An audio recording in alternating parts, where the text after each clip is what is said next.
In the name of all the producers who had kept you alive and received your death ultimatums in payment, I now answer you with a single ultimatum of our own: our work or your guns.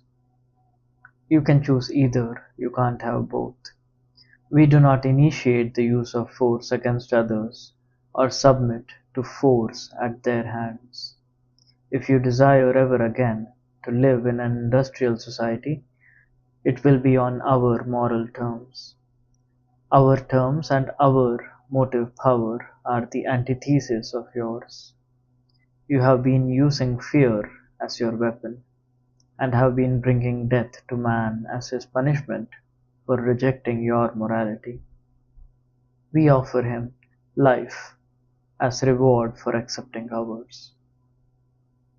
You who are worshippers of the zero, you have never discovered that achieving life is not equivalent of avoiding death. Joy is not the absence of pain, intelligence is not the absence of stupidity, light is not the absence of darkness, an entity is not the absence of a non-entity. Building is not done by abstaining from demolition. Centuries of sitting and waiting in such abstinence will not raise one single girder for you to abstain from demolishing. And now, you can no longer say to me, the builder, produce and feed us in exchange for our not destroying your production. I am answering in the name of all your victims. Perish with and in your own void. Existence is not a negation of negatives. Evil, not value, is an absence and a negation. Evil is impotent and has no power, that which we let it extort from us. Perish, because we have learned that a zero cannot hold a mortgage over life. You seek escape from pain. We seek the achievement of happiness. You exist for the sake of avoiding punishment. We exist for the sake of earning rewards. Threats will not make us function. Fear is not our incentive. It is not death that we wish to avoid, but life that we wish to live.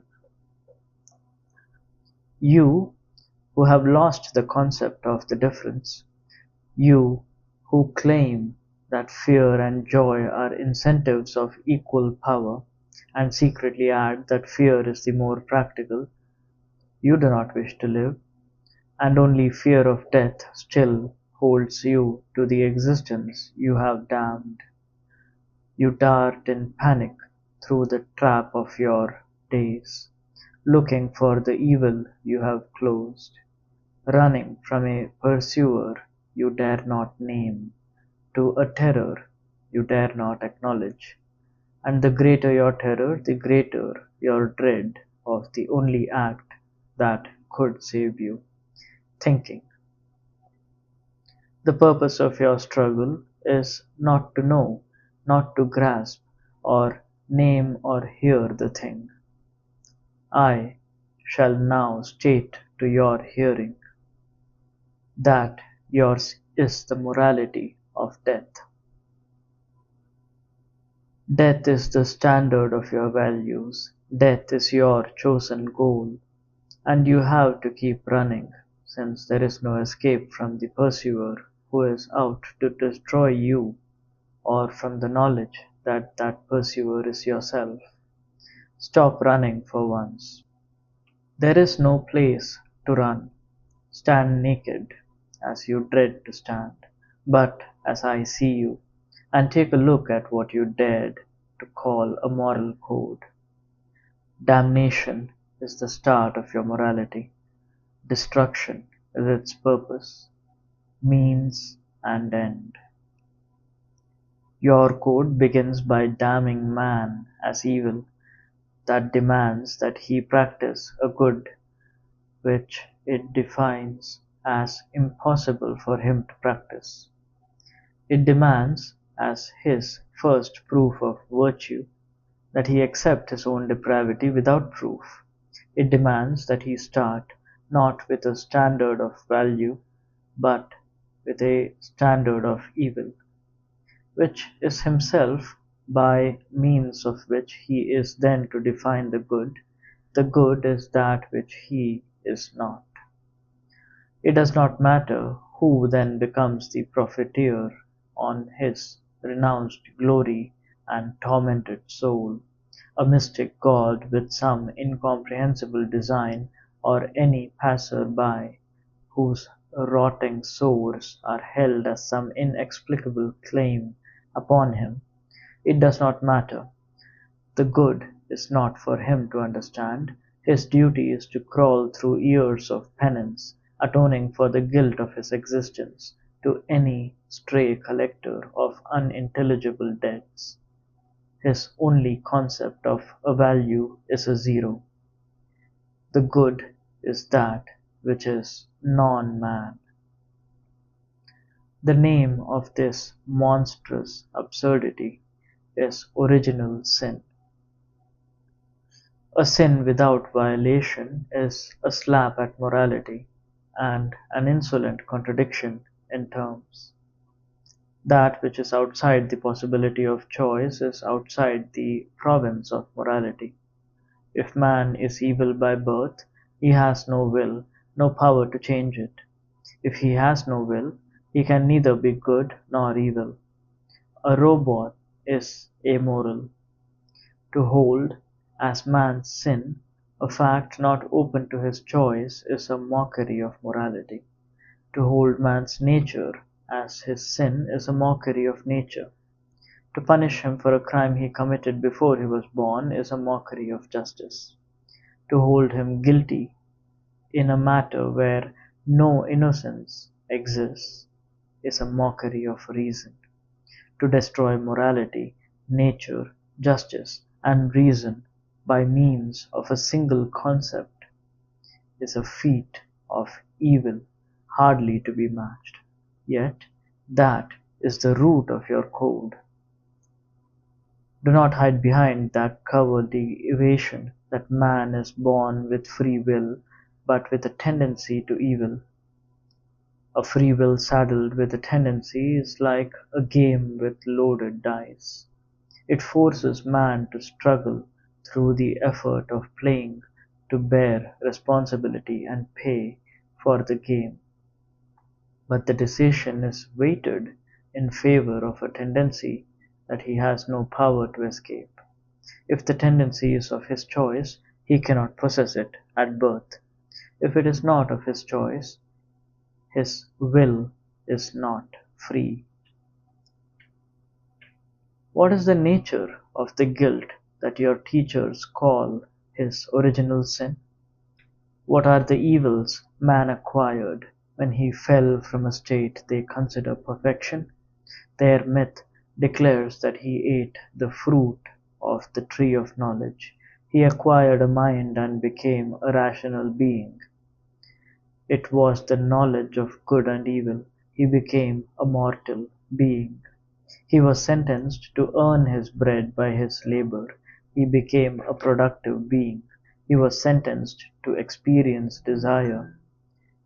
He acquired the capacity of sexual enjoyment. The evils for which they damn him are reason, morality, creativeness, joy, all the cardinal values of his existence. It is not his vices that their myth of man's fall is designed to explain and condemn. It is not his errors that they hold as his guilt, but the essence of his nature as man. Whatever he was, that robot in the Garden of Eden who existed without mind, without values, without labor, without love, he was not man. Man's fall, according to your teachers, was that he gained the virtues required to live. These virtues, by their standard, are his sin. His evil, they charge, is that he is man.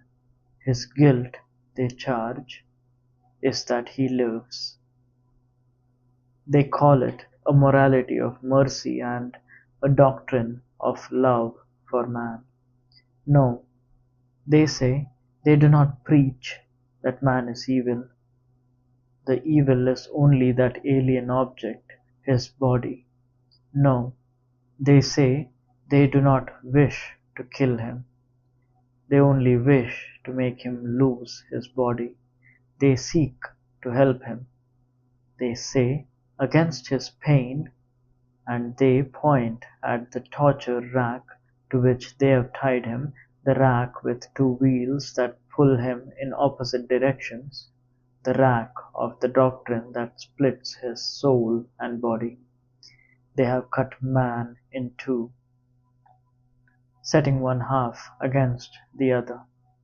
They have taught him that his body and his consciousness are two enemies engaged in deadly conflict, two antagonists of opposite natures, contradictory claims, incompatible needs, that to benefit one is to injure the other, that his soul belongs to a supernatural realm, but his body is an evil prison holding it in bondage to this earth, and that the good is to defeat his body, to undermine it by years of patient struggle, digging his way to that gorgeous jailbreak which leads into the freedom of the grave.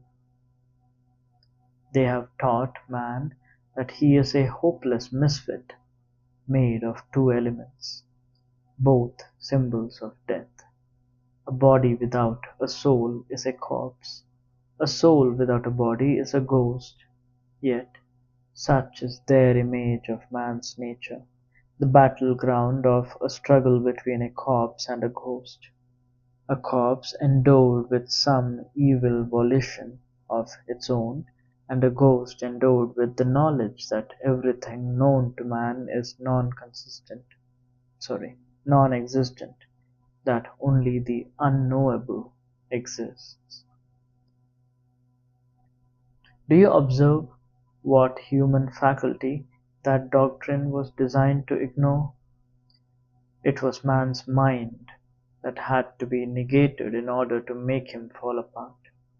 Once he surrendered reason, he was left at the mercy of two monsters whom he could not fathom or control, of a body moved by unaccountable instincts, and of a soul moved by mystic revelations. He was left as the passively ravaged victim of a battle between a robot and a dictaphone. And as he now crawls through the wreckage, groping blindly for a way to live, your teachers offer him the help of a morality that proclaims that he'll find no solution and must seek no fulfillment on earth. Real existence, they tell him, is that which he cannot perceive. True consciousness is the faculty of perceiving the non-existent. And if he is unable to understand it, that is proof that his existence is evil and his consciousness impotent.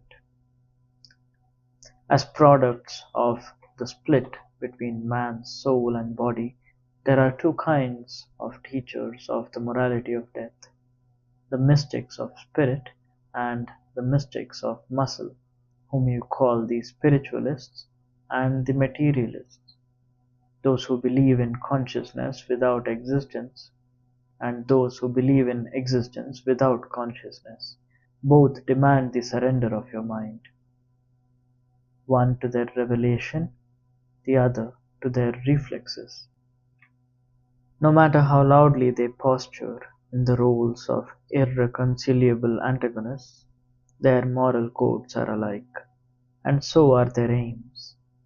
In matter, the enslavement of man's body; in spirit, the destruction of his mind. The good, say the mystics of spirit, is God, a being whose only definition is that he is beyond man's power to conceive. a definition that invalidates man's consciousness and nullifies his concepts of existence. The good, say the mystics of muscle, is society, a thing which they define as an organism that possesses no physical form, a super being embodied in no one in particular, and everyone in general except yourself. Man's mind, say the mystics of spirit, must be subordinated to the will of God. Man's mind, say the mystics of muscle, must be subordinated to the will of society. Man's standard of value, say the mystics of spirit, is the pleasure of God, whose standards are beyond man's power of comprehension and must be accepted on faith. Man's standard of value, say the mystics of muscle, is the pleasure of society, whose standards are beyond man's right of judgment and must be obeyed as a primary absolute. The purpose of man's life, say both, is to become an abject zombie who serves a purpose he does not know, for reasons he is not to question. His reward, say the mystics of spirit, will be given to him beyond the grave. His reward, say the mystics of muscle, will be given on earth to his great-grandchildren. Selfishness, say both, is man's evil.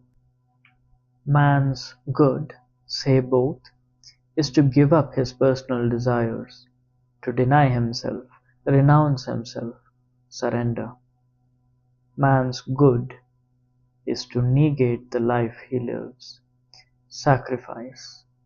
Cry both is the essence of morality, the highest virtue within man's reach. Whoever is now within reach of my voice, whoever is man the victim, not man the killer, I am speaking at the deathbed of your mind, at the brink of that darkness in which you are drowning. And if there still remains within you the power to struggle, to hold on to those fading sparks which had been yourself, use it now. The word that has destroyed you is sacrifice.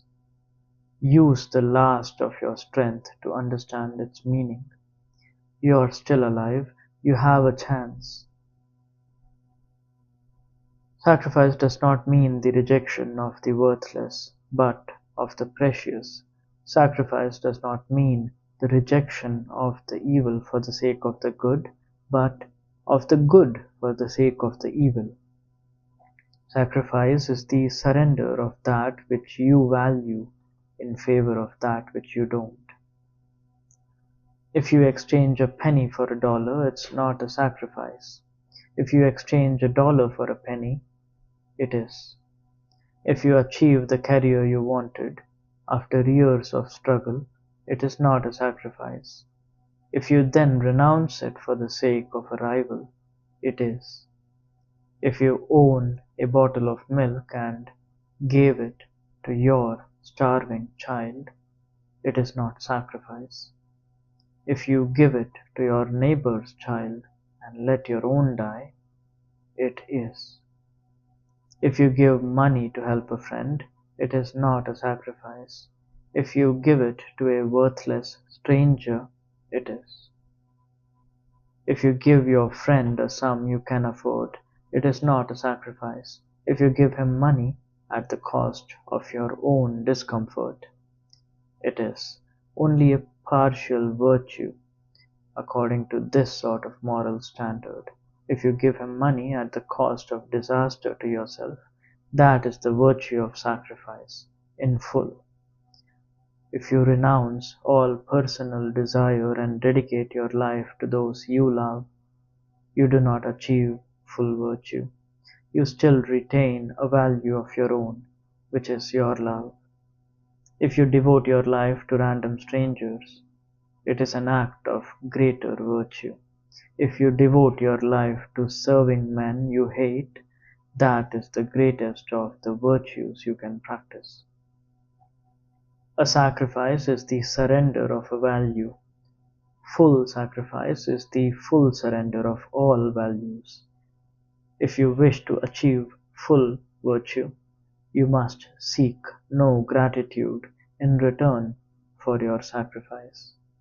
No praise, no love, no admiration, no self-esteem, not even the pride of being virtuous. The faintest trace of any gain dilutes your virtue. If you pursue a course of action that does not taint your life by any joy, that brings you no value in matter, no value in spirit, no gain, no profit, no reward, if you achieve this state of total zero, you have achieved the ideal of moral perfection. You are told that moral perfection is impossible to man, and by this standard it is. You cannot achieve it so long as you live, but the value of your life and of your person is gauged by how closely you succeed in approaching that ideal zero, which is death. If you start, however, as a passionless blank, as a vegetable seeking to be eaten, with no values to reject and no wishes to renounce, you will not win the crown of sacrifice. It is not a sacrifice to renounce the unwanted. It is not a sacrifice. It is not a sacrifice to give your life for others. If death is your personal desire, to achieve the virtue of sacrifice, you must want to live. You must love it. You must burn with passion for this earth and for all the splendor it can give you. You must feel the twist of every knife as it slashes your desires away from your reach and drains your love out of your body. It is not mere death that the morality of sacrifice holds out to you as an ideal, but death by slow torture. Do not remind me that it pertains only to this life on earth. I am concerned with no other, neither are you. If you wish to save the last of your dignity, do not call your best actions a sacrifice. That term brands you as immoral. If a mother buys food for her hungry child rather than a hat for herself, it is not a sacrifice. She values the child higher than the hat. But it is a sacrifice to the kind of mother whose higher value is the hat, who would prefer her child to starve and feeds him only from a sense of duty. If a man dies fighting for his own freedom, it is not a sacrifice. He is not willing to live as a slave, but it is a sacrifice to the kind of man who's willing.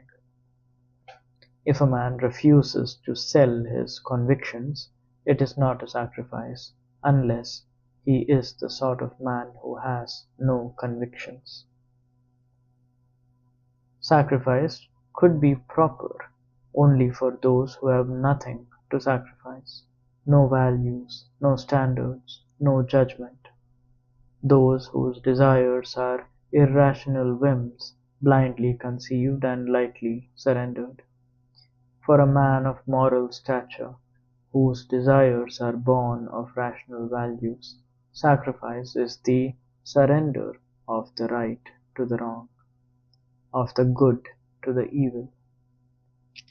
The creed of sacrifice is a morality for the immoral, a morality that declares its own bankruptcy by confessing that it can't impart to men any personal stake in virtues or value, and that their souls are sewers of depravity, which they must be taught to sacrifice.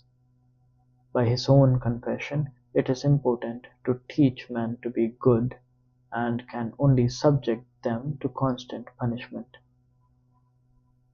Are you thinking, in some foggy stupor, that it's only material values that your morality requires you to sacrifice? And what do you think are material values? Matter has no value except as a means for the satisfaction of human desires. Matter is only a tool of human values. To what service are you asked to give the material tools of your virtue had produced? To the service of that which you regard as evil, to a principle you do not share, to a person you do not respect, and to achievement of a purpose opposed to your own.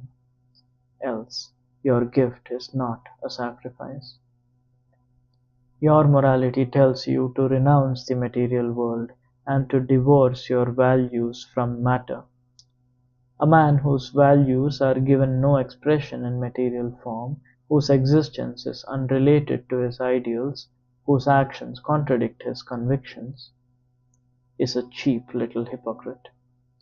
Yet that is the man who obeys your morality and divorces his values from matter. The man who loves one woman but sleeps with another.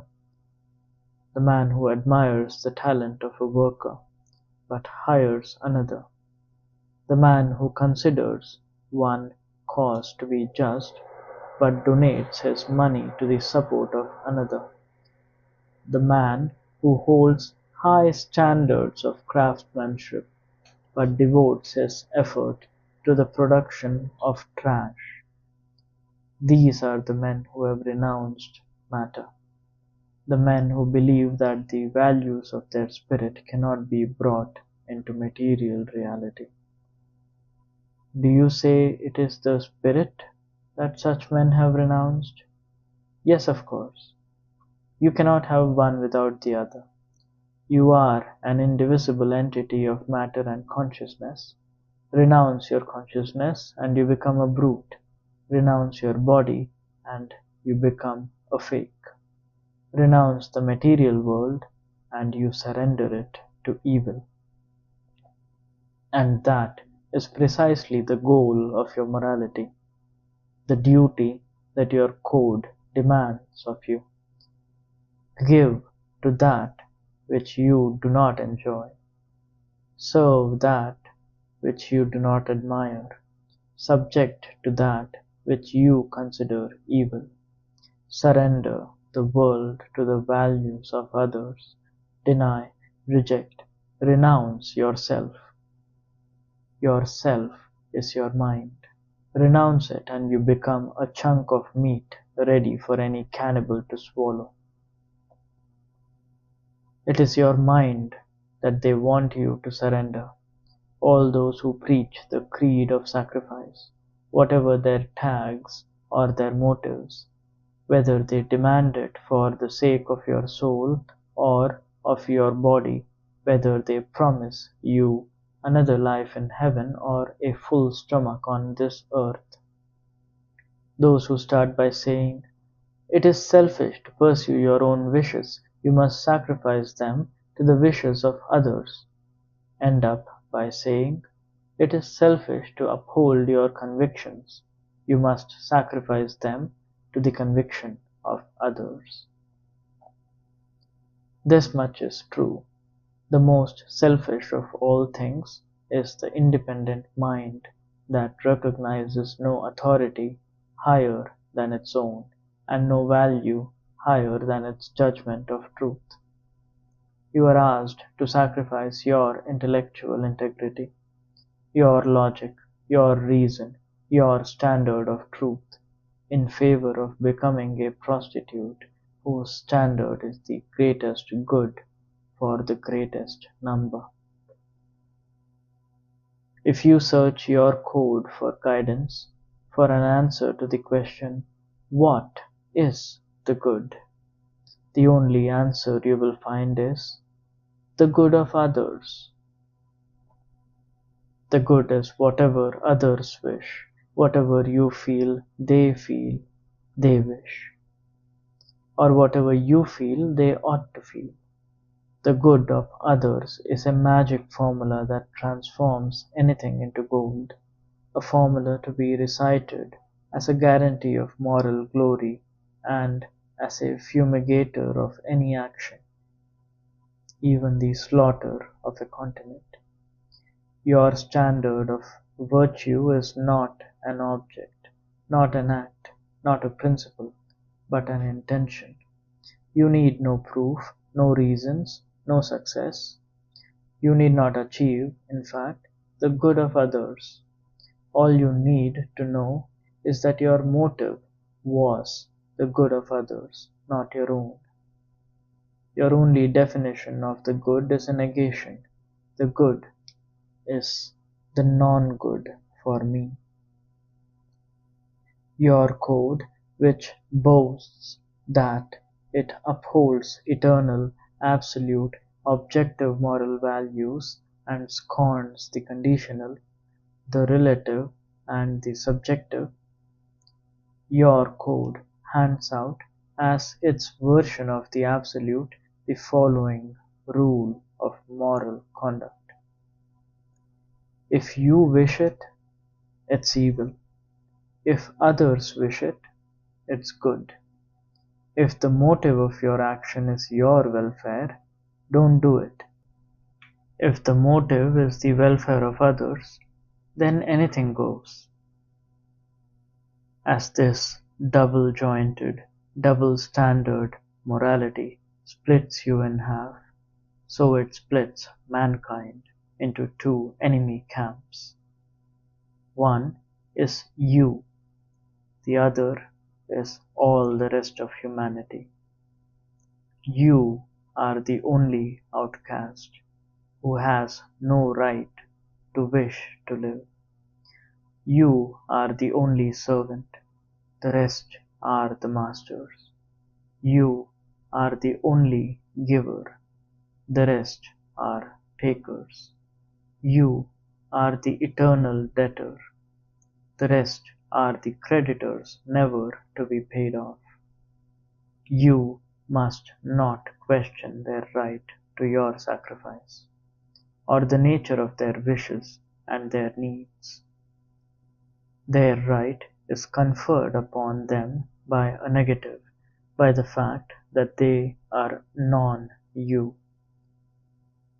For those of you who might ask questions, your code provides a consolation prize and a booby trap. It is for your own happiness, it says, that you must serve the happiness of others. The only way to achieve your joy is to give it up to others. The only way to achieve your prosperity is to surrender your wealth to others. The only way to protect your life is to protect all men, except yourself. And if you find no joy in this procedure, it is your own fault and the proof of your evil. If you were good, you would find your happiness in providing a banquet for others, and your dignity in existing on such crumbs as they might care to toss you. You who have no standard of self-esteem, accept the guilt and dare not ask the questions. But you know the unadmitted answer, refusing to acknowledge what you see, what hidden premise moves your world. You know it, not in honest statement, but as a dark uneasiness within you, while you flounder between guilty cheating and grudgingly practicing a principle too vicious to name. I, who do not accept the unearned, neither in values nor in guilt, am here to ask the questions you evaded. Why is it moral to serve the happiness of others but not your own? If enjoyment is a value, why is it moral when experienced by others, but immoral when experienced by you? If the sensation of eating a cake is a value, why is it an immoral indulgence in your stomach, but a moral goal for you to achieve in the stomach of others? Why is it immoral for you to desire, but moral for others to do? Why is it immoral to produce a value and keep it, but moral to give it away? And if it is not moral for you to keep a value, why is it moral for others to accept it? If you are selfless and virtuous when you give it, are they not selfish and vicious when they take it? Does virtue consist of serving vice? Is the moral purpose of those who are good self-immolation for the sake of those who are evil? The answer you evade, the monstrous answer, is no. The takers are not evil, provided they did not earn the value you gave them. It is not immoral for them to accept it, provided they are unable to produce it, unable to deserve it, unable to give you any value in return. It is not immoral for them to enjoy it, provided they do not obtain it by right. Such is the secret of your creed, the other half of your double standard. It is immoral to live by your own effort, but moral to live by the effort of others. It is immoral to consume your own product, but moral to consume the products of others. It is immoral to earn, but moral to mooch it. It is the parasites who are the moral justification for the existence of the producers, but the existence of the parasites is an end in itself. It is evil to profit by achievement, but good to profit by sacrifice. It is evil to create your own happiness, but good to enjoy it at the price of the blood of others. Your code divides mankind into two castes and commands them to live by opposite rules. Those who may desire anything and those who may desire nothing, and the chosen and the demand, the riders and the carriers, the eaters and the eaten. What standard determines your caste? What passkey admits you to the moral elite? The passkey is lack of value. Whatever the value involved, it is your lack of it that gives you a claim upon those who don't lack it. It is your need that gives you a claim to rewards. If you are able to satisfy your need, your ability annuls your right to satisfy it. But a need you are unable to satisfy gives you first right to the lives of mankind. If you succeed, any man who fails is your master. If you fail, any man who succeeds is your serf.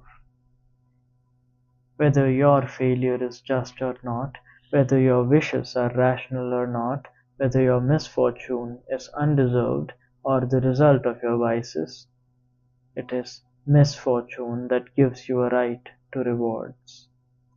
It is pain, regardless of its nature or cause, pain as a primary absolute, that gives you mortgage on all of existence.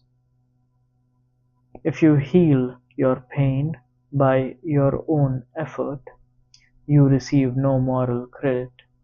Your code regards it scornfully as an act of self-interest. Whatever value you seek to acquire, be it wealth or food or love or rights, if you acquire it by means of your virtue, your code does not regard it as immoral acquisition. You occasion no loss to anyone. It is a trade, not arms, a payment, not a sacrifice. The deserved belongs in the selfish, commercial realm of mutual profit.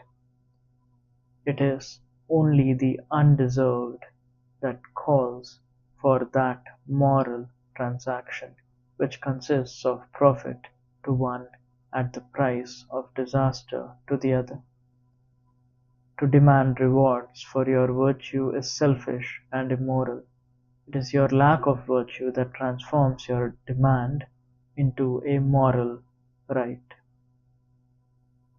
a morality that holds need as a claim, holds emptiness, non-existence as its standard of value. It rewards an absence, a defeat, weakness, inability, incompetence, suffering, disease, disaster, the lack, the fault, the flaw, the zero. Who provides the account to pay these claims? Those who are cursed for being non-zeros, each to the extent of his distance from that ideal. Since all values are the product of virtues, the degree of your virtue is used as the measure of your penalty. The degree of your faults is used as the measure of your gain. Your code declares that the rational man must sacrifice himself to the irrational, the independent man to parasites, the honest man to the dishonest, the man of justice to the unjust, the productive man to thieving lovers, the man of integrity to compromising knaves, the man of self-esteem to sniveling neurotics. Do you wonder at the meanness of soul in those you see around you? The man who achieves these virtues will not accept your moral code. The man who accepts your moral code will not achieve these virtues. Under immorality of sacrifice, the first value you sacrifice is morality. The next is self-esteem. When need is the standard, every man is both victim and parasite. As a victim, he must labor to fill the needs of others, leaving himself in the position of a parasite whose needs must be filled by others. He cannot approach his fellow men except in one of the two disgraceful roles. He is both a beggar and a sucker. You fear the man who has $1 less than you. That dollar is rightfully his. He makes you feel like a moral defrauder. You hate the man who has $1 more than you. That dollar is rightfully yours, and he makes you feel that you are morally defrauded. The man below is a source of your guilt. The man above is a source of your frustration. You do not know what to surrender or demand, when to give and when to grab, what pleasure in life is rightfully yours and what debt is still unpaid to others. You struggle to evade as theory the knowledge that by the moral standard you have accepted you are guilty every moment of your life. There is no mouthful of food you swallow that is not needed by someone somewhere on earth, and you give up the problem in blind resentment. You conclude that moral perfection is not to be achieved or desired, that you will muddle through by snatching as snatch can, and by avoiding the eyes of the young, of those who look at you as if self-esteem were possible, and they expect you to have it. Guilt is all that you retain within your soul, and so does every other man as he goes past, avoiding your eyes. Do you wonder why your morality has not achieved brotherhood on earth, or the good will of man to man? The justification of sacrifice that your morality propounds is more corrupt than the corruption it purports to justify. The motive of your sacrifice, it tells you, should be love, the love you ought to feel for every man. A morality that professes the belief that the values of the spirit are more precious than matter.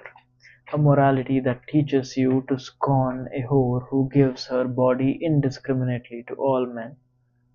This same morality demands that you surrender your soul to promiscuous love for all comers. As there can be no costless wealth, so there can be no costless love, or any sort of costless emotion. An emotion is a response to a phase of reality, an estimate dictated by your standards. To love is to value. The man who tells you that it is possible to value without values, to love those whom you appraise as worthless, is the man who tells you that it is possible to grow rich by consuming without producing, and that paper money is as valuable as gold. Observe that he does not expect you to feel a causeless fear. When his kind get into power, they are expert at contriving means of terror, at giving you ample cause to feel the fear by which they desire to rule you. But when it comes to love, the highest of emotions, you permit them to shriek at you accusingly that you are a moral delinquent if you are incapable of feeling causeless love. When a man feels fear without reason, you call him to the attention of a psychiatrist. You are not so careful to protect the meaning, the nature, and the dignity of love. Love is the expression of one's values, the greatest reward you can earn for the moral qualities you have achieved in your character and person, the emotional price paid by one man for the joy he receives from the virtues of another. Your morality demands that you divorce your love from values and hand it down to an vagrant, not as response to his worth, but as response to his need, not as reward but as alms, not as a payment for virtues but as a blank check on vices. Your morality tells you that the purpose of love is to set you free of the bonds of morality, that love is superior to moral judgment, that true love transcends, forgives, and survives every manner of evil in its object. And the greater the love, the greater the depravity it permits to the loved. To love a man for his virtues is paltry and human, it tells you. To love him for his flaws is divine. To love those who are worthy of it is self-interest. To love the unworthy is sacrifice.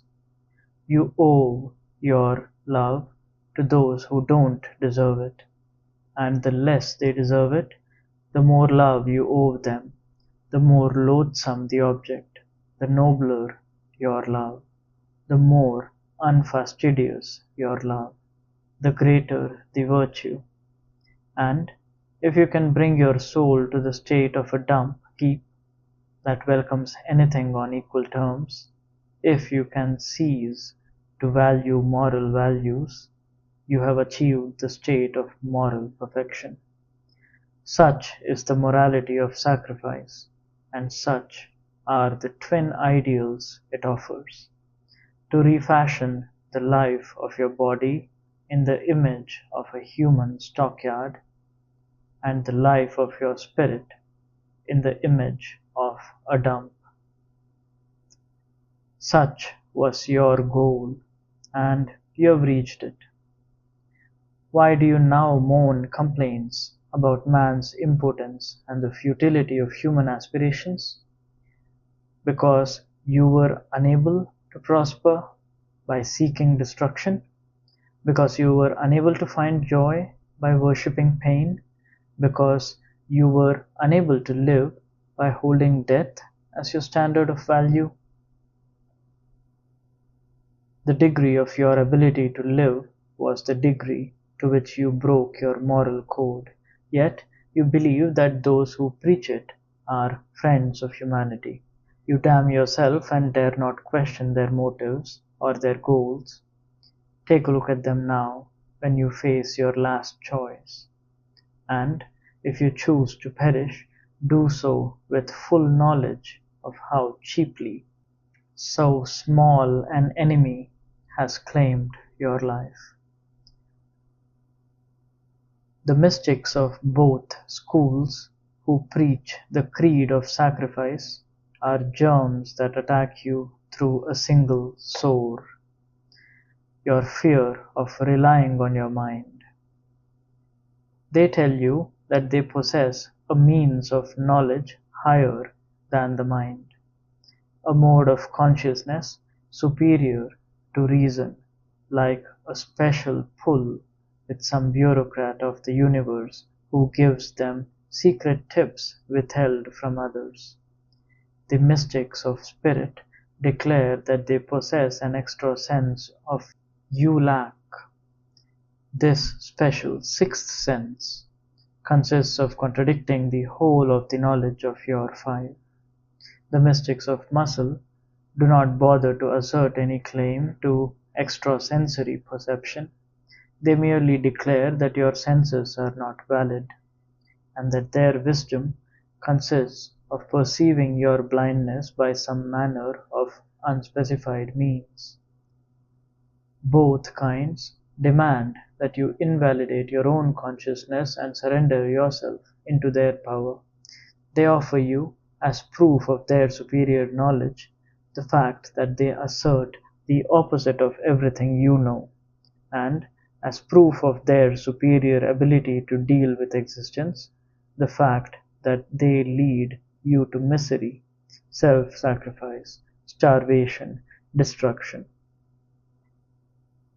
They claim that they perceive a mode of being superior to your existence on this earth.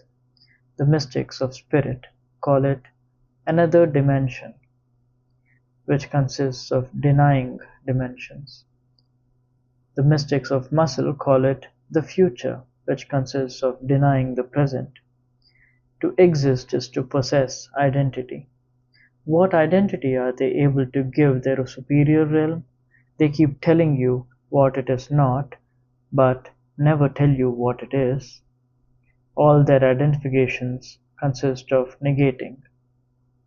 God is that which no human mind can know, they say, and proceed to demand that you consider it knowledge. God is non-man, heaven is non-earth, soul is non-body, virtue is non-profit, A is non-A. Perception is non-sensory, knowledge is non-reason. Their definitions are not acts of defining, but of wiping out. It is only the metaphysics of a leech that would cling to the idea of a universe where a zero is a standard of identification. A leech would want to seek escape from the necessity to name its own nature, escape from the necessity to know that the substance of which it builds its private universe is blood. What is the nature of that superior world to which they sacrifice the world that exists? The mystics of spirit curse matter, the mystics of muscle curse profit. The first wish men to profit by renouncing the earth, the second wish men to inherit the earth by renouncing all profit. Their non-material, non-profit worlds are realms where rivers run with milk and coffee, where wine sprouts from rocks at their commands, where pastry drops on them from clouds at the price of opening their mouth. On this material, profit-chasing earth, an enormous investment of virtue, of intelligence, integrity, energy, skill is required to construct a railroad to carry them the distance of 1 mile. In their non-material, non-profit world, they travel from planet to planet at the cost of a wish. If an honest person asks them how, they answer with righteous scorn that a how is the concept of vulgar realists. The concept of superior spirits is somehow. On this earth restricted by matter and profit, rewards are achieved by thought. In a world set free of such restrictions, rewards are achieved by wishing. And that is the whole of their shabby secret. The secret of all their esoteric philosophies, of all their dialectics and supersenses, of their evasive eyes and snarling words. The secret for which they destroy civilization, language, industries, and lives. The secret for which they pierce their own eyes and eardrums, grind out their senses, blank out their minds. The purpose for which they dissolve the absolutes of reason, logic, matter, existence, reality, is to erect upon that plastic fog a holy, single absolute. Their wish. The restriction they seek to escape is the law of identity. The freedom they seek is freedom from the fact that A will remain an A no matter what their tears or tantrums, that a river will not bring them milk, no matter what their hunger, that water will not run uphill, no matter what comforts they could gain if it did. And if they want to lift it to the roof of a skyscraper, they must do it by a process of thought and labor in which the nature of an inch of pipeline counts, but their feelings do not. That their feelings are impotent to alter the course of a single speck of dust in space, or the nature of any action they have committed. Those who tell you that man is unable to perceive a reality undistorted by his senses mean they are unwilling to perceive a reality undistorted by their feelings. Things as they are things as perceived by our mind. Divorce them from reason and they become things as perceived by your wishes. There is no honest revolt against reason, and when you accept any part of their creed, your motive is to get away with something your reason would not permit you to attempt. The freedom you seek is freedom from the fact that if you stole your wealth, you are a scoundrel, no matter how much you give to charity or how many prayers you recite. That if you sleep with sluts, you are not a worthy husband, no matter how anxiously you feel that you love our wife next morning. that you are an entity, not a series of random pieces scattered through a universe where nothing sticks and nothing commits you to anything. The universe of a child's nightmare where identities switch and swim, where the rotter and the hero are interchangeable parts arbitrarily assumed at will, that you are a man, that you are an entity, that you are.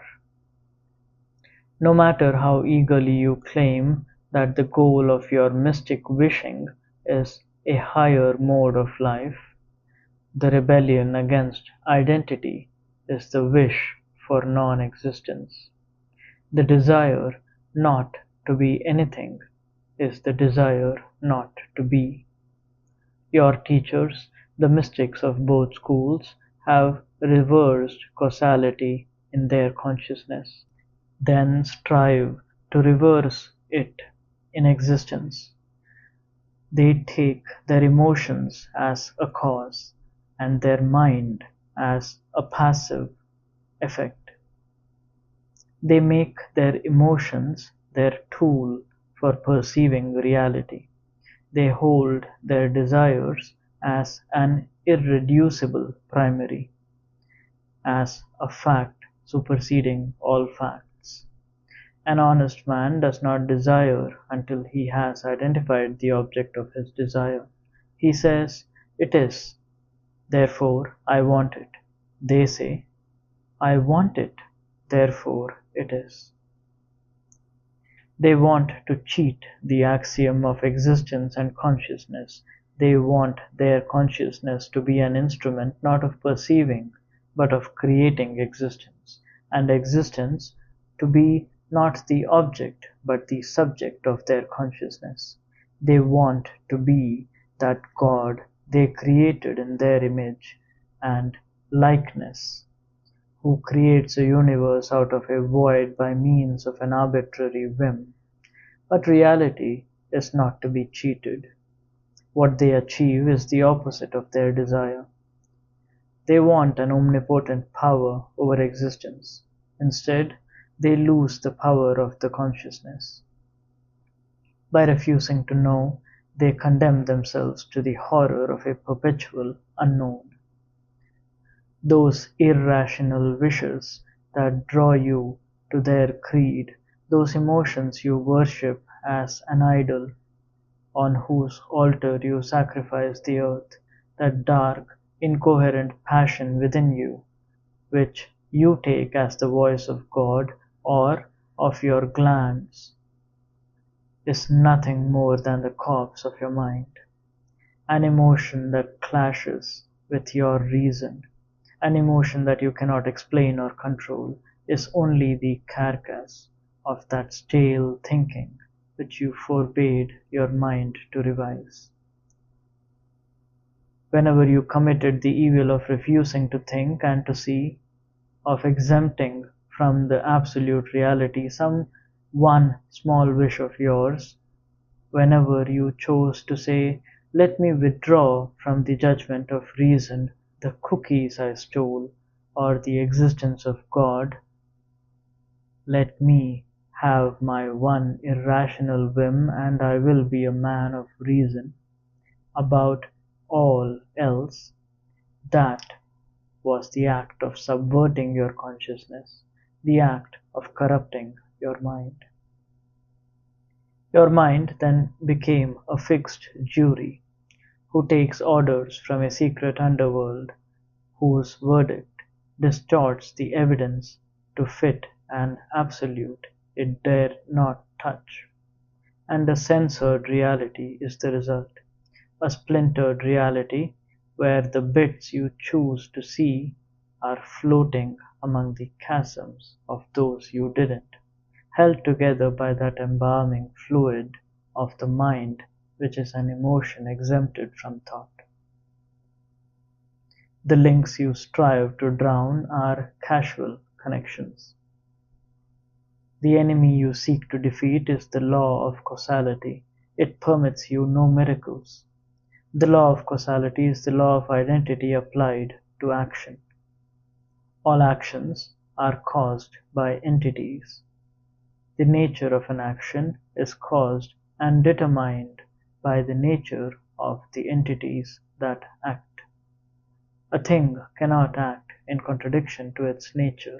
An action not caused by an entity would be caused by a zero, which would mean a zero controlling a thing, a non-entity controlling an entity, the non-existent ruling the existent, which is the universe of your teachers' desire, the cause of their doctrines of causeless action, the reason of their revolt against reason, the goal of their morality, their politics, their economics, the ideal they strive for, the reign of the zero.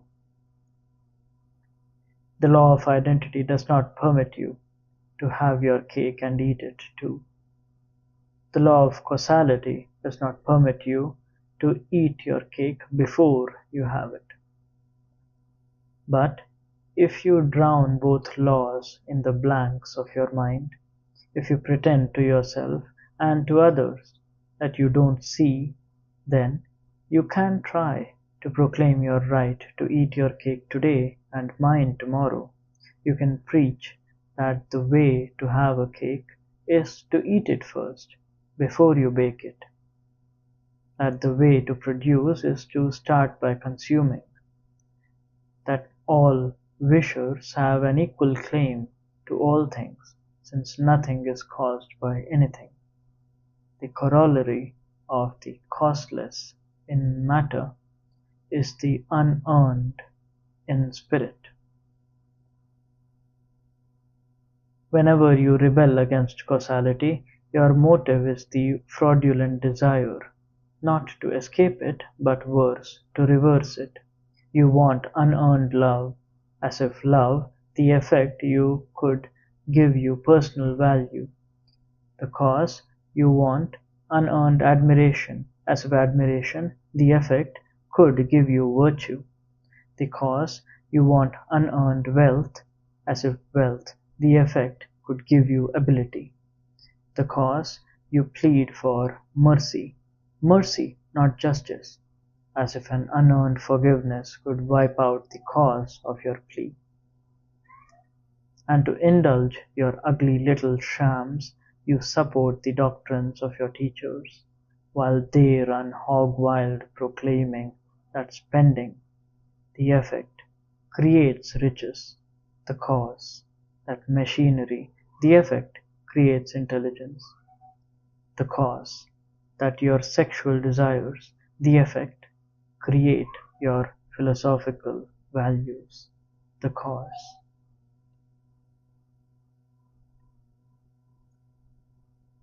Who pays for the orgy? Who causes the causeless?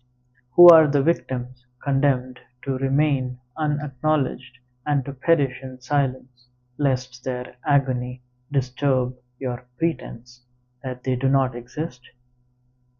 We are. We, the men of the mind.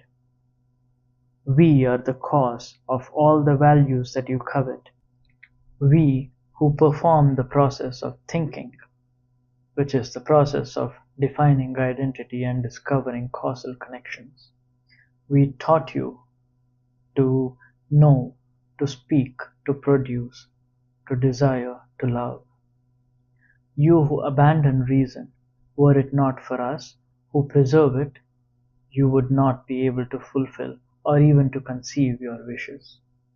You would not be able to desire the clothes that had not been made, the automobile that had not been invented, the money that had not been devised, as exchange for goods that did not exist, the admiration that had not been experienced for men who had achieved nothing, the love that belongs and pertains only to those who preserve their capacity to think and choose to value. You who leap like a savage out of the jungle of your feelings to the Fifth Avenue of our New York and proclaim that you want to keep the electric lights but to destroy the generators, it is our wealth that you use while destroying us. It is our values that you use while damning us. It is our language that you use while denying the mind.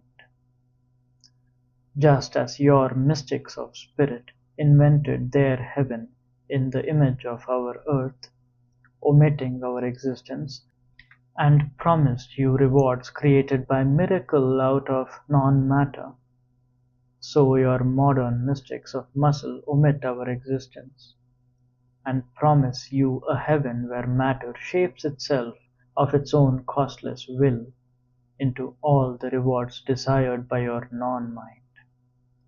For centuries, the mystics of spirit had existed by running a protection racket, by making life on earth unbearable, then charging you for consolation and relief by forbidding all the virtues that make existence possible, then riding on the soldiers of your guilt by declaring production and joy to be sins, then collecting blackmail from the sinners.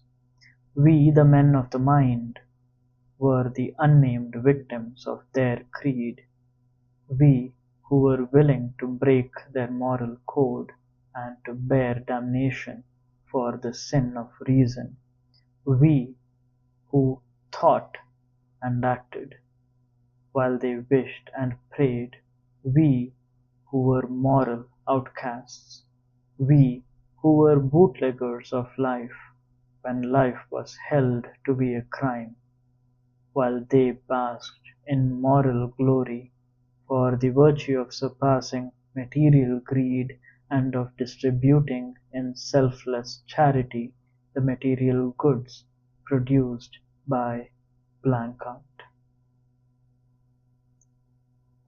Now we are chained and commanded to produce by savages who do not grant us even the identification of sinners, by savages who proclaim that we do not exist, then threaten to deprive us of the life we don't possess, if we fail to provide them with the goods we don't produce. Now we are expected to continue running railroads and to know the minute when a train will arrive after crossing the span of a continent.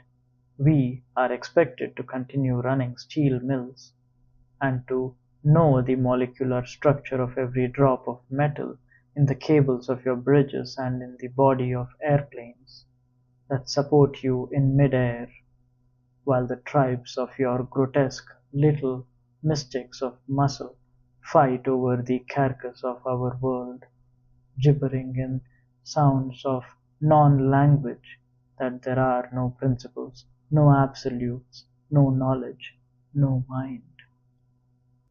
Dropping below the level of a savage, who believes that the magic words he utters have the power to alter reality, they believe that reality can be altered by the power of the words they do not utter, and their magic tool is the blank out, the pretense that nothing can come into existence past the voodoo of their refusal to identify it. As they feed on stolen wealth in body, so they feed on stolen concepts in mind, and proclaim that honesty consists of refusing to know that one is stealing.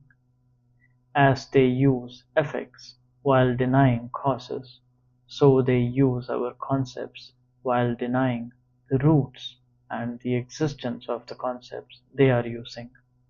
As they seek not to build but to take over industrial plants, so they seek not to think but to take over human thinking.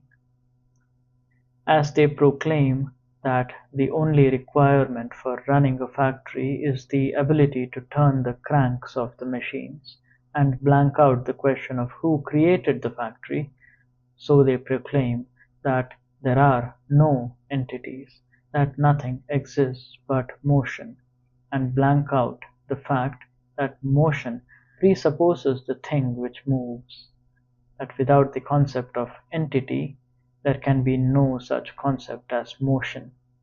As they proclaim their right to consume the unearned, and blank out the question of who's to produce it, so they proclaim that there is no law of identity, that nothing exists but change, and blank out the fact that change presupposes the concepts of what changes, from what and to what, that without the law of identity no such concept as change is possible.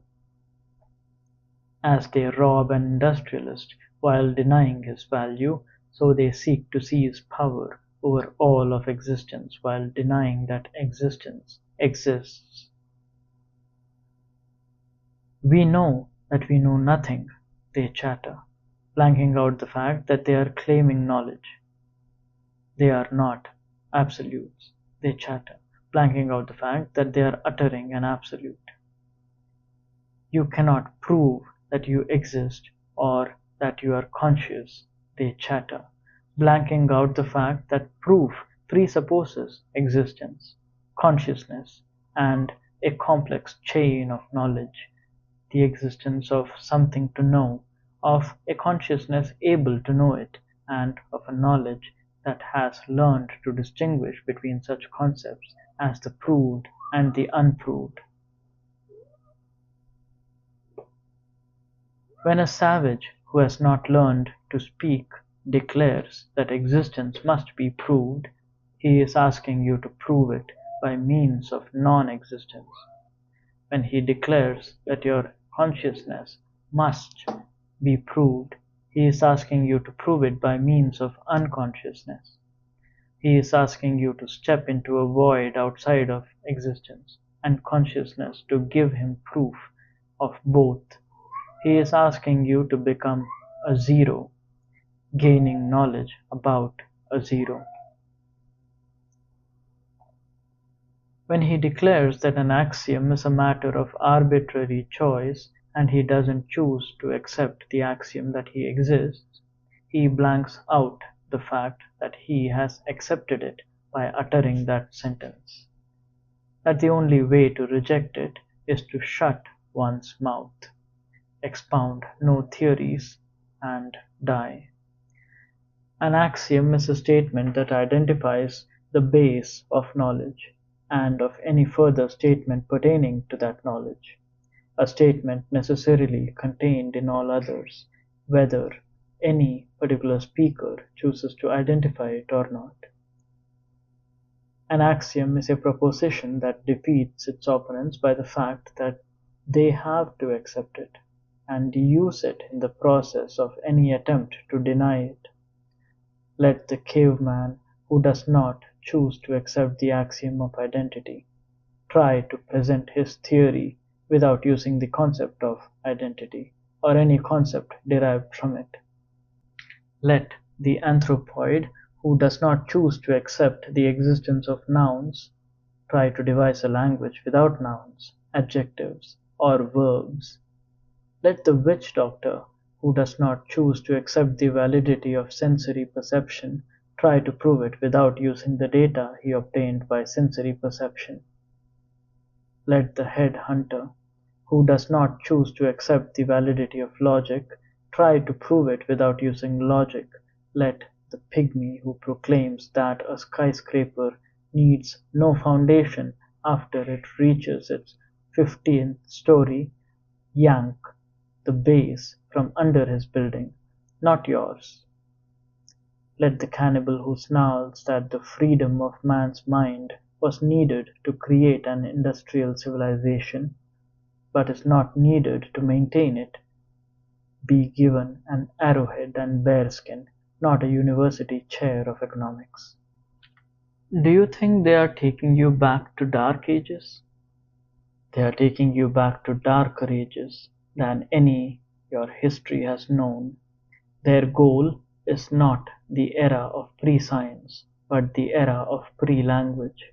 Their purpose is to deprive you of the concept on which man's mind, his life, and his culture depend, the concept of an objective reality. Identify the development of a human consciousness, and you will know the purpose of their creed. A savage is a being who has not grasped that A is A and that reality is real. He has arrested his mind at the level of a baby's, at the state when a consciousness acquires its initial sensory perception and has not learned to distinguish solid objects. It is to a baby that the world appears as a blur of motion, without things that move, and the birth of his mind is the day when he grasps that the streak that keeps flickering past him is his mother, and the world beyond her is a curtain. That the two are solid entities and neither can turn into the other. That they are what they are, that they exist. The day when he grasps that matter has no volition is the day when he grasps that he has, and this is his birth as a human being. The day when he grasps that the reflection he sees in a mirror is not a delusion, that it is real, but it is not himself, that the mirage he sees in a desert is not a delusion, that the air and the light rays that cause it are real, but it is not a city, it is a city's reflection. The day when he grasps that he is not a passive recipient of the sensations of any given moment, that his senses do not provide him with automatic knowledge in separate snatches independent of context, but only with the material of knowledge, which his mind must learn to integrate. The day when he grasps that his senses cannot deceive him, that physical objects cannot act without causes, that his organs of perception are physical and have no volition, no power to invent or to distort, that the evidence they give him is an absolute, but his mind must learn to understand it. His mind must discover the nature, the causes, the full context of his sensory material. His mind must identify the things that he perceives. That is the day of his birth as a thinker and scientist. We are the men who reach that day. You are the men who choose to reach it partly. A savage is a man who never does. To a savage, the world is a place of unintelligible miracles where anything is possible to inanimate matter and nothing is possible to him. His world is not the unknown, but that irrational horror, the unknowable. He believes that physical objects are endowed with a mysterious volition, moved by causeless, unpredictable whims, while he is a helpless pawn at the mercy of forces beyond his control. He believes that nature is ruled by demons who possess an omnipotent power, and that reality is their fluid plaything, where they can turn his bowl of meal into a snake and his wife into a beetle at any moment, where the A he has never discovered can be any non-A they choose, where the only knowledge he possesses is that he must not attempt to know. He can count on nothing. He can only wish, and he spends his life on wishing, on begging his demons to grant him his wishes by the arbitrary power of their will, giving them credit when they do, taking the blame when they don't, offering them sacrifices in token of his gratitude and sacrifices in token of his guilt, crawling on his belly in fear and worship of sun and moon and wind and rain, and of any thug who announces himself as their spokesman, providing his words are unintelligible and his mask sufficiently frightening he wishes, begs, and crawls and dies, leaving you as a record of his view of existence, the distorted monstrosities of his idols, part man, part animal, part spider, the embodiments of the world of non-A. His is the intellectual state of your modern teachers, and his is the world to which they want to bring you.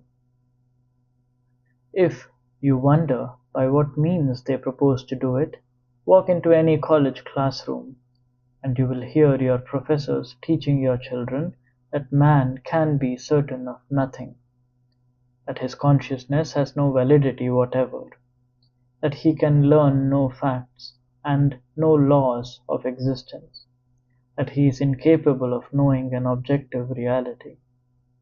What then is his standard of knowledge and truth? Whatever others believe is their answer. There is no knowledge, they teach. There's only faith. Your belief that you exist is an act of faith, no more valid than another's faith in his right to kill you.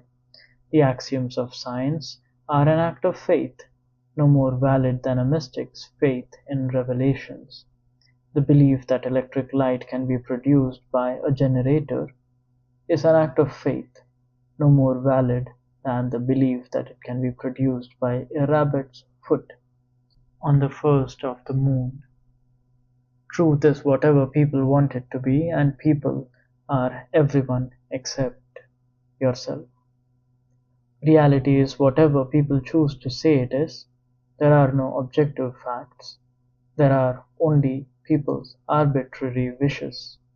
A man who seeks knowledge in a laboratory by means of test tubes and logic is an old-fashioned, superstitious fool. A true scientist is a man who goes around taking public polls. And if it weren't for the selfish greed of the manufacturers of steel girders, who have a vested interest in obstructing the progress of science, you would learn that New York City does not exist, because a poll of the entire population of the world would tell you by a landslide majority that their beliefs forbid its existence. For centuries, the mystics of spirit have proclaimed that faith is superior to reason, but have not dared deny the existence of reason. Their heirs and products, the mystics of muscle, have completed their job and achieved their dream. They proclaim that everything is faith, and call it a revolt against believing. As revolt against unproved assertions, they proclaim that nothing can be proved. As revolt against supernatural knowledge, they proclaim that no knowledge is possible. As revolt against the enemies of science, they proclaim that science is superstition. As revolt against the enslavement of the mind, they proclaim that there is no mind. If you surrender your power to perceive, if you accept the switch of your standard from the objective to the collective and wait for mankind to tell you what to think, you will find another switch taking place before the eyes you have renounced.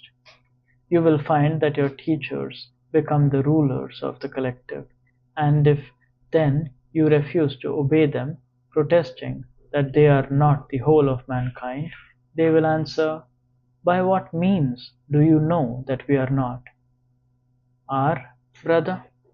Where did you get that old-fashioned term?"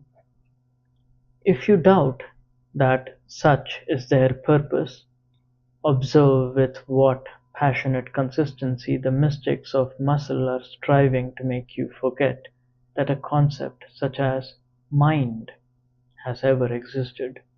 Observe the twists of undefined verbiage, the words with rubber meanings, the terms left floating in midstream, by means of which they try to get around the recognition of the concept of thinking.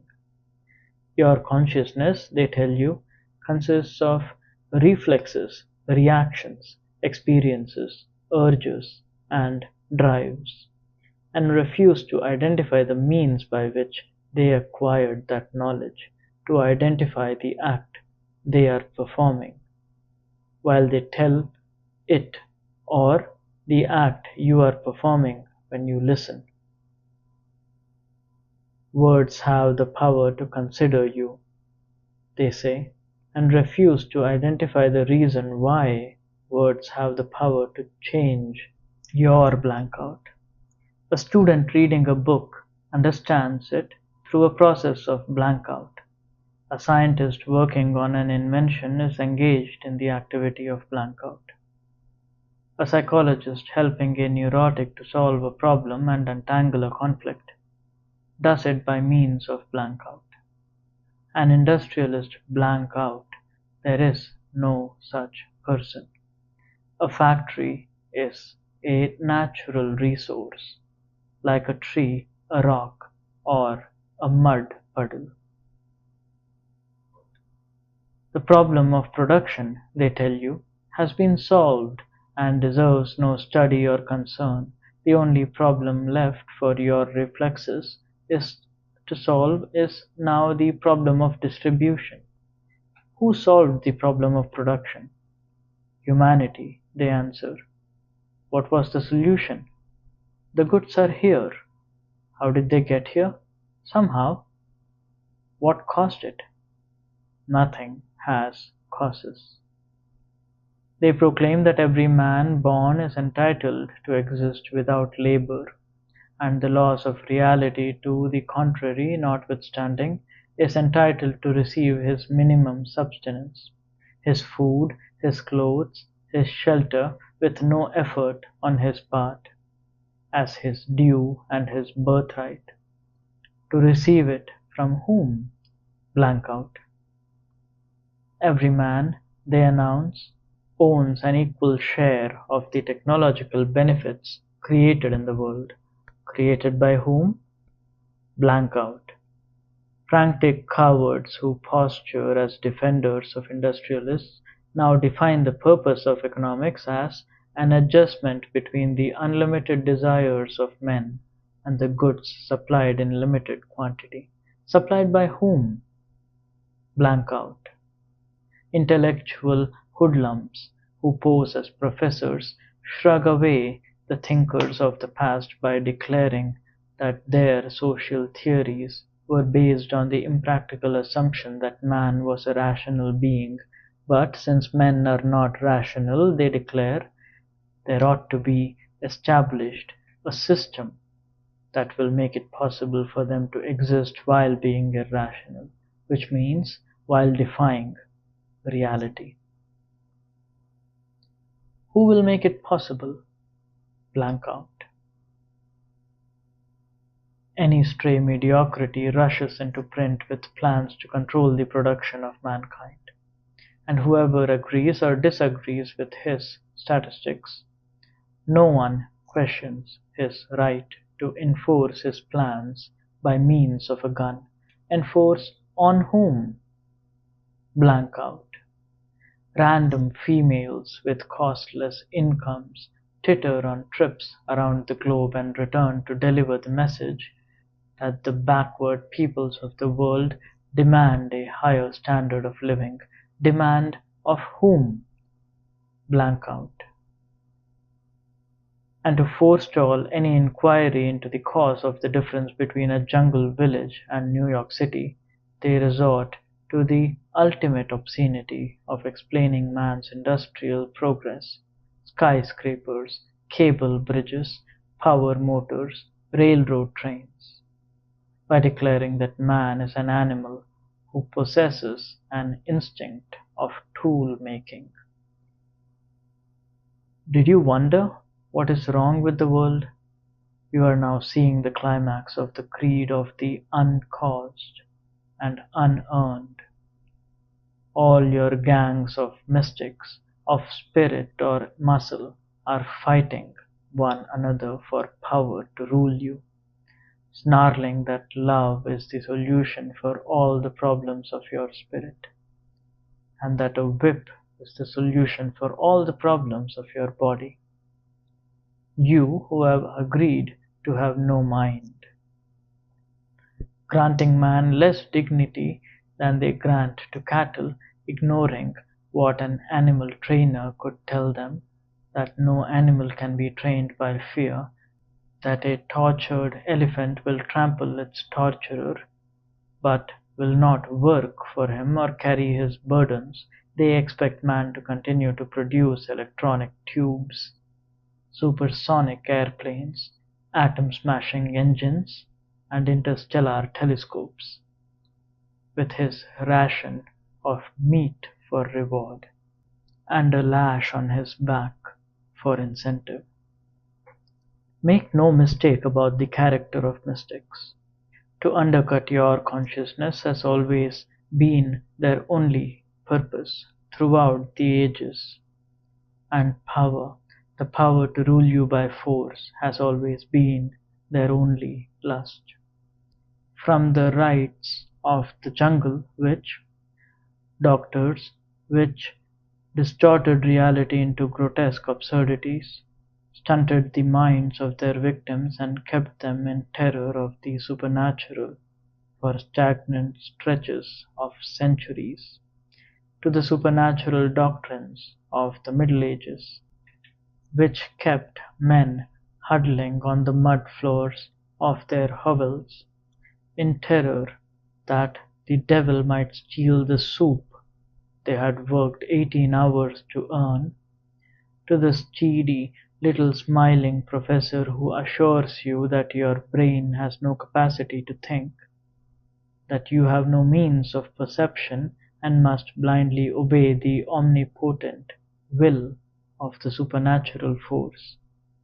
Society, all of it, is the same performance for the same and only purpose, to reduce you to the kind of pulp that has surrendered the validity of its consciousness. But it cannot be done to you without your consent. If you permit it to be done, you deserve it.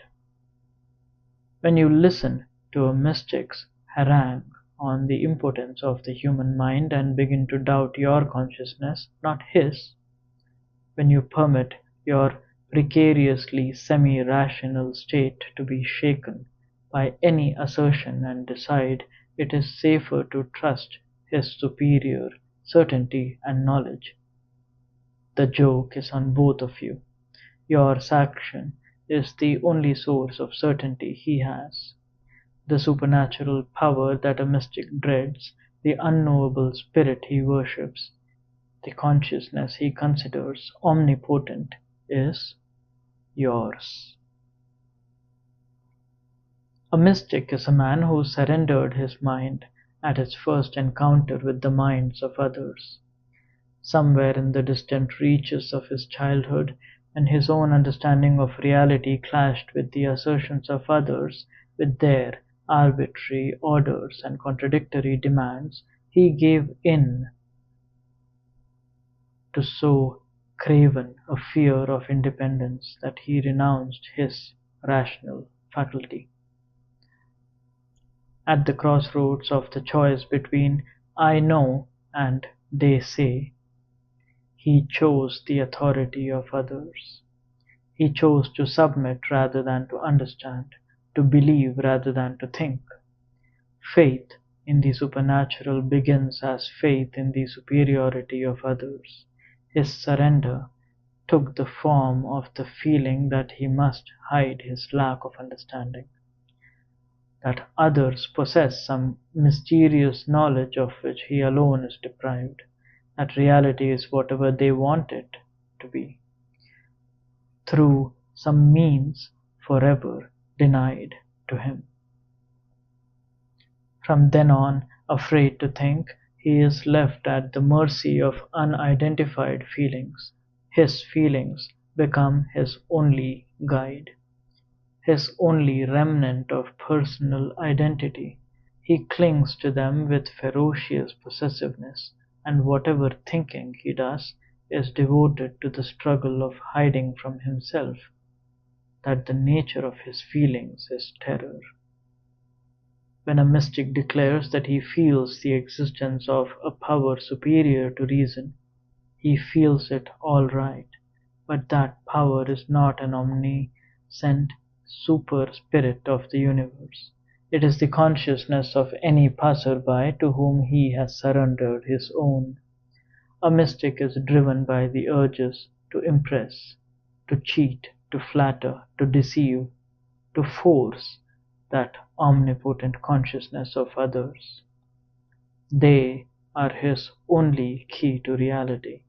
He feels that he cannot exist save by harnessing their mysterious power and extorting their unaccountable consent. They are his only means of perception, and, like a blind man who depends on the sight of a dog, he feels he must leash them in order to live. To control the consciousness of others becomes his only passion. Power, lust is a weed that grows only in the vacant lots of an abandoned mind. Every dictator is a mystic, and every mystic is a potential dictator. A mystic craves obedience from men, not their agreement. He wants them to surrender their consciousness to his assertions. He edicts, he wishes, his whims as his consciousness is surrendered to theirs. He wants to deal with men by means of faith and force. He finds no satisfaction in their consent if he must earn it by means of facts and reason. Reason is the enemy he dreads, and simultaneously considers precarious. Reason to him is a means of deception. He feels that men possess some power more potent than reason, and only their causeless belief or their forced obedience can give him a sense of security, a proof that he has gained control of the mystic endowment he lacked. His lust is to command, not to convince. Conviction requires an act of independence and press on the absolute of an objective reality. What he seeks is power over reality and over men's means of perceiving it.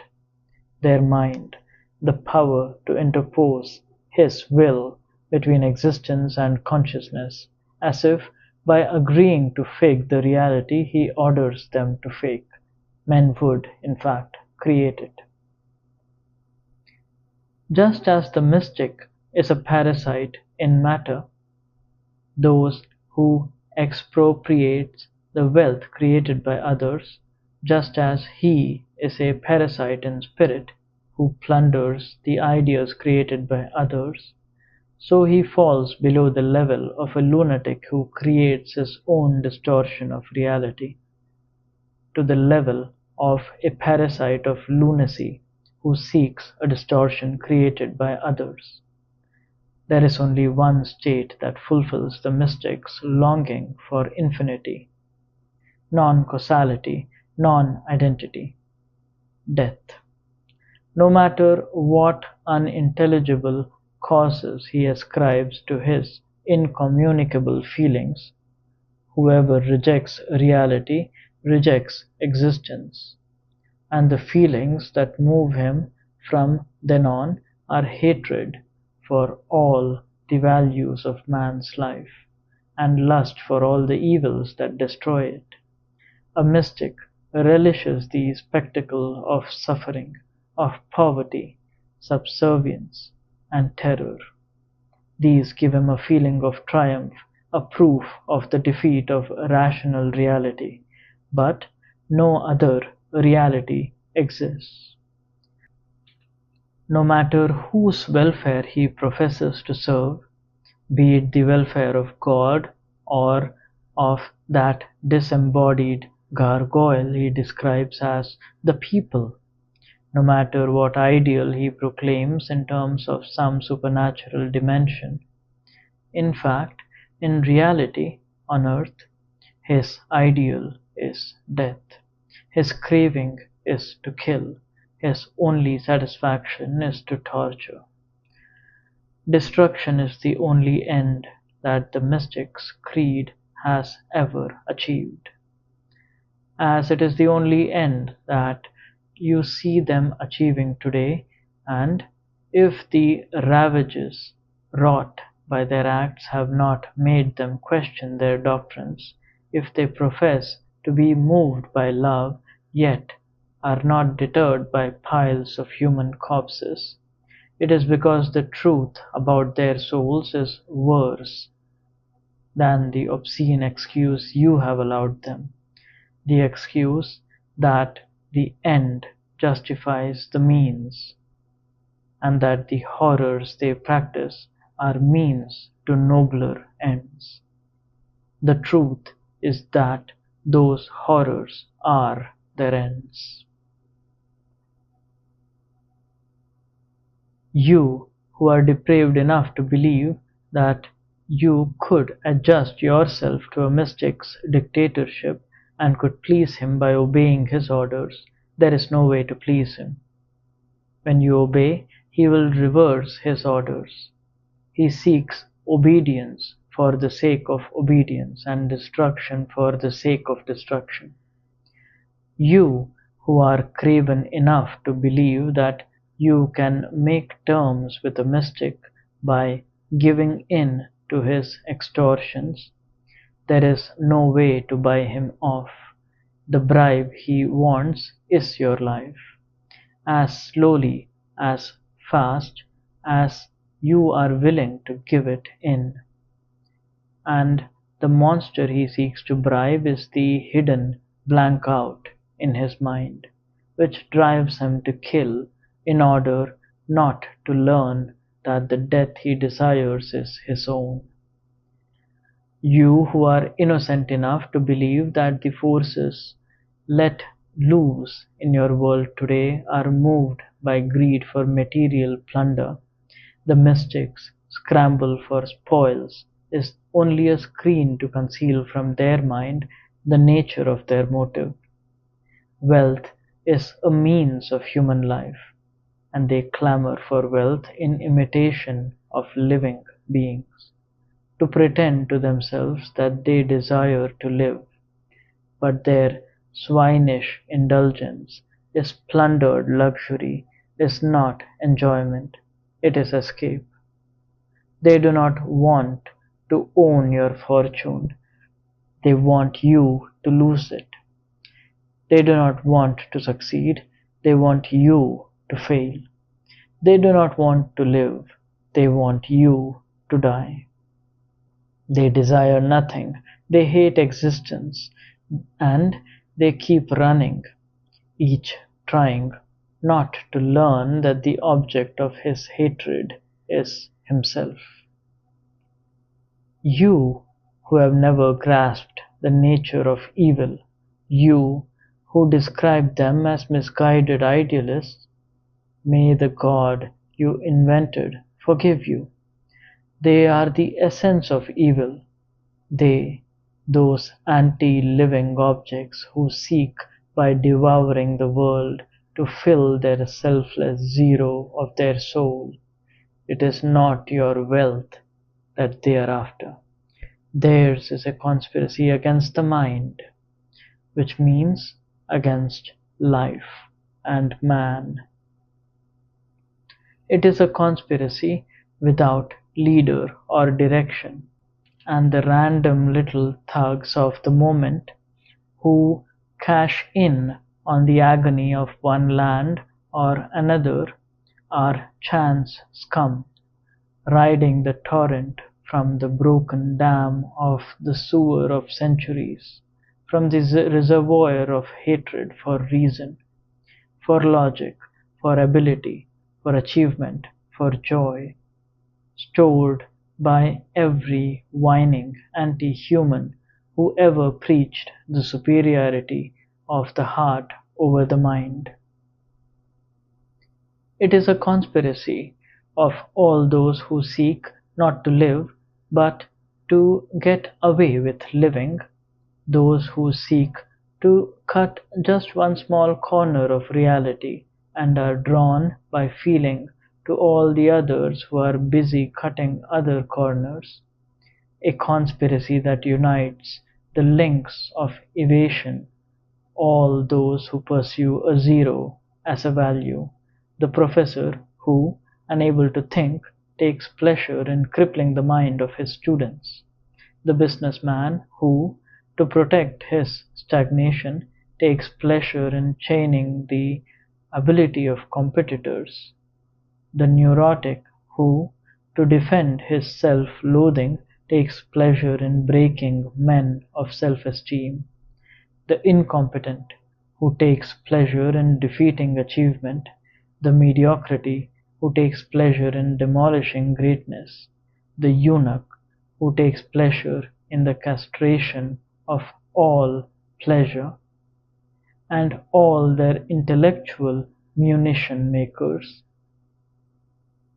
all those who preach that the immolation of virtue will transform vices into virtue.